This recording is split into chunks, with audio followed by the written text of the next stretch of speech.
Hello, Frugal Force. Once again, this is Captain Frugal reporting for duty.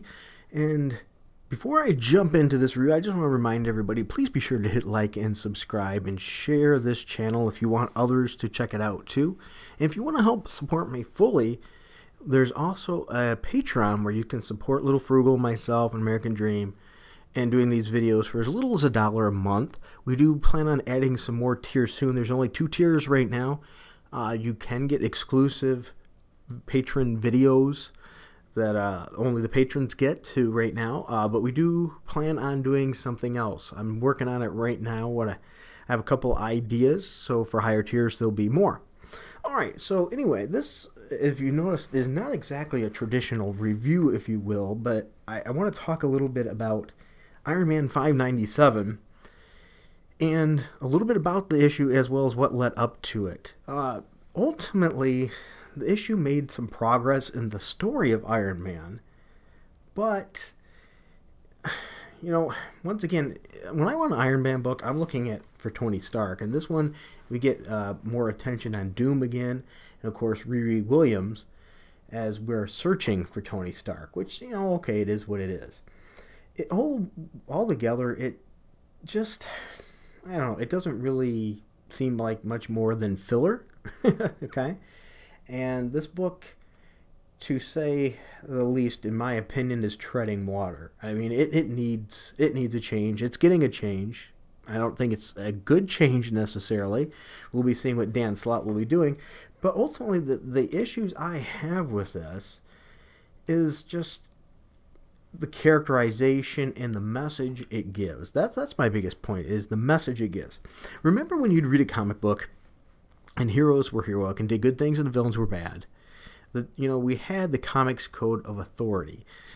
Books like this make me almost wish or ponder, should the Comics Code of Authority still be around or come back? And here's my reasoning why. We look at Riri Williams, the hero of the book. She started in her inception in the Iron Man book by stealing from MIT. Okay, so she was a thief, a criminal. She also stole property and intellectual property from Tony Stark. Once again, another thievery behavior.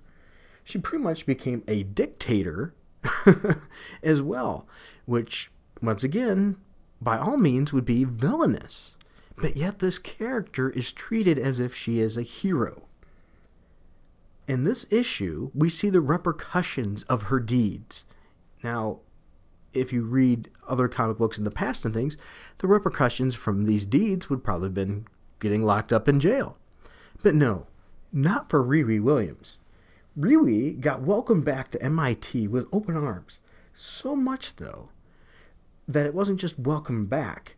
She was told that they didn't handle her properly.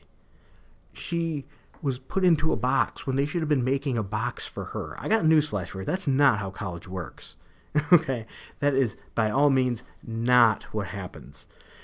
She not only was welcomed back, she was pretty much given her own lab. Then you get to see, and you know with a lab, there has to be dollars involved, you know, to run that lab. So she probably has an operational budget as well. And she's going to, of course, need a stipend to live off of. So most likely, unless that's just her college education is going to count for that or not be paid for, nonetheless, it's earning something.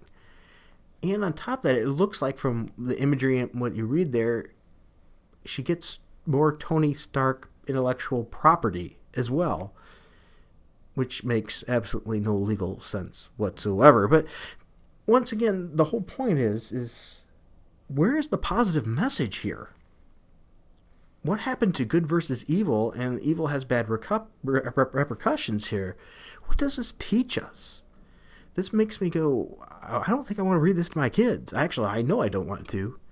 You know, I don't know about you. Let me ask you, would you want your kids reading this book? Does this give them good moral lessons? Would you want to read this book with them or read it to them? I would not.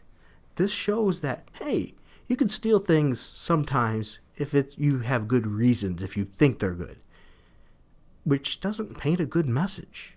It looks like Riri went about everything the wrong way and got put on a pedestal and thanked for it.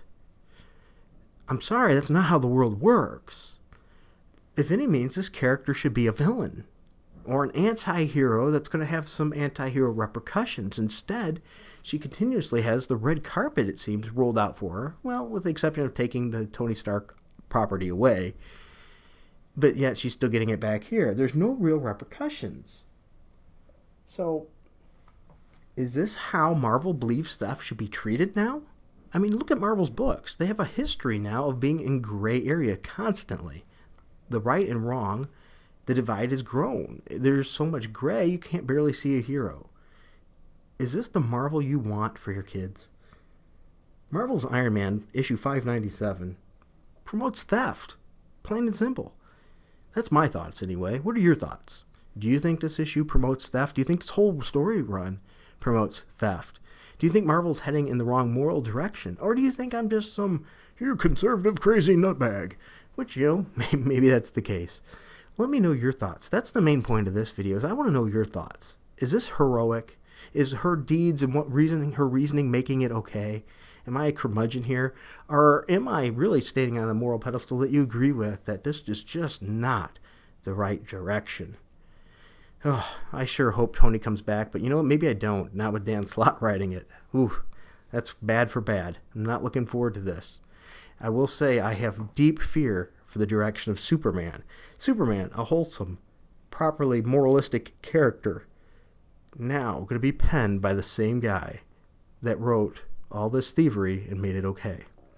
Let me know your thoughts. Are you also scared about Superman and the direction of that? Let me know that in the comments too. Well, thank you for watching this, and I really appreciate your time. And everybody, I appreciate you for watching this. I appreciate any support you've given me, whether it be financially or artwork, or even just comments in the comments section. I greatly appreciate that. All right, guys, if you have any stories for me, too, or things you want me to cover, too, don't be afraid to suggest it. I will if I can, or if I have a good thought on it. I'd be more than happy to, because without you guys, I wouldn't be here. All right, until next time, keep it frugal.